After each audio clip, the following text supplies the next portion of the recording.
tenth of a second, but it's really difficult to try and close that gap then in Furusato. And haven't we seen that already in 2021 in the Asia Talent Cup? Furusato happy to lead at the front of the field, happy to try and break his rivals for pure pace, not too worried about the slipstream advantage that's given to the riders behind him, because he knows he's got an inherent pace advantage. He wasn't able to show it in qualifying here a week ago, but thanks to the free practice sessions as well earlier on today, he's clearly got to grips with this 4.3 kilometre Mandalika International Circuit, our first ever race here around this venue, and it's in the Asia Talent Cup. But it looks like the one thing that hasn't changed is our race leader. Furusato out in front, looking set to extend his series lead. Yeah, Sharil's doing a good job in this lap though, holding with him, and he's a tenth of a second faster so far, but the clock is winding down all the way. It's really important now for Sharil to get close enough to try and attack into turn one.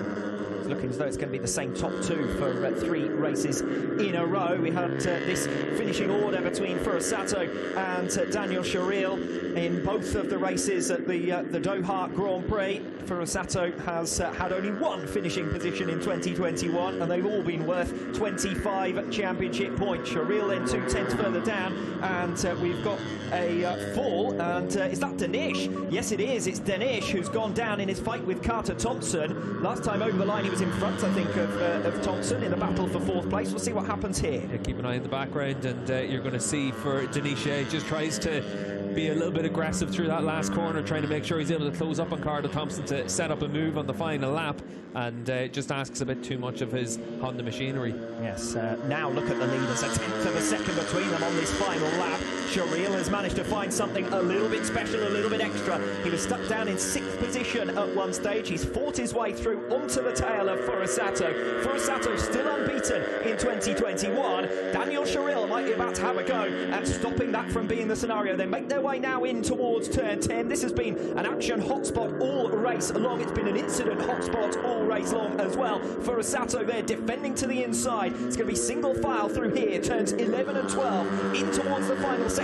Sharil chooses now down the inside into 12. Catches Furusato by surprise. Opportunity for Furusato on the number 15 here to make a recovery in similar fashion as they come off 13 and 14. What about a lunge into turn 16, the slowest corner on the circuit? Daniel Sharil looking for his first race victory since his return to the Asia Talent Cup. He was last a winner in Thailand 2018. He's fighting for the lead here against Furusato, the championship leader, who goes soaring around the outside bravely. 2 turns to go, 16 and now 17. They come through the left-hander, and it's Furusato who once again leads. It is Taiyo Furusato of Japan to make it 5 wins out of 5, and the inaugural race victory at the Mandalika International Circuit goes to Taiyo Furusato. The first time this season that he's been off pole position, the first time he's ever been off pole position in the Asia Talent Cup, but he doesn't disappoint. He comes through to the front. He leads almost throughout. Daniel Sharil was disappointed with that, shaking his head in his hands practically as he made his way back in towards turn number 1. Sharil second best, but only by 2 tenths of a second. That's 3 races in a row now where he's tried to give Furusato a real run for his money.